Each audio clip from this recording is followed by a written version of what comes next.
Сьогодні з нами є Віталій Горбатенко, координатор комітету захисту прав громад. Доброго вечора, вітаю вас.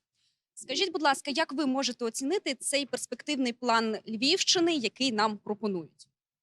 Ну, потрібно сказати про те, що він, очевидно, що ухвалений з численними порушеннями, тому що міжвідомча обласна робоча група, членом якої я є, так вона й не закінчила свою роботу. Більше того, там була велика кількість порушень.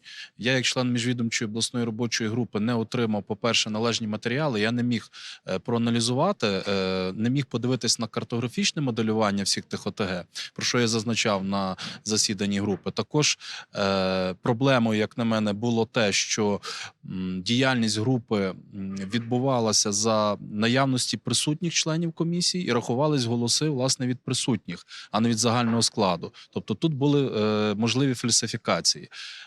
Насправді, те, що запропонувала Львівська обласна державна адміністрація стосовно проекту так званого «Великий Львів», не заходить в жодні ворота, тому що належних консультацій публічних так і не було проведено.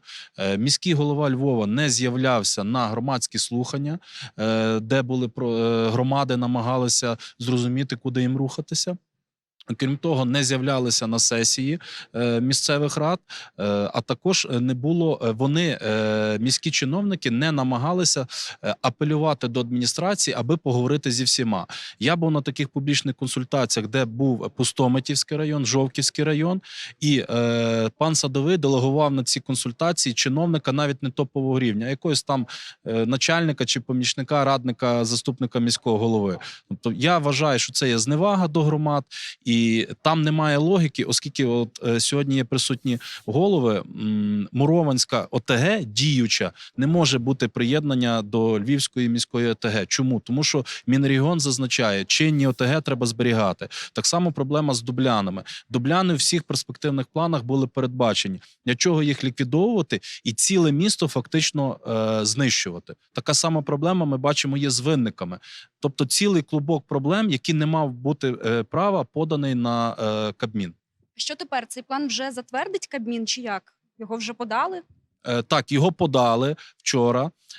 До речі, що можна сказати, що вчора громади були в приймальні голови облдержадміністрації, не могли його знайти і взагалі не могли знайти нікого з керівництва.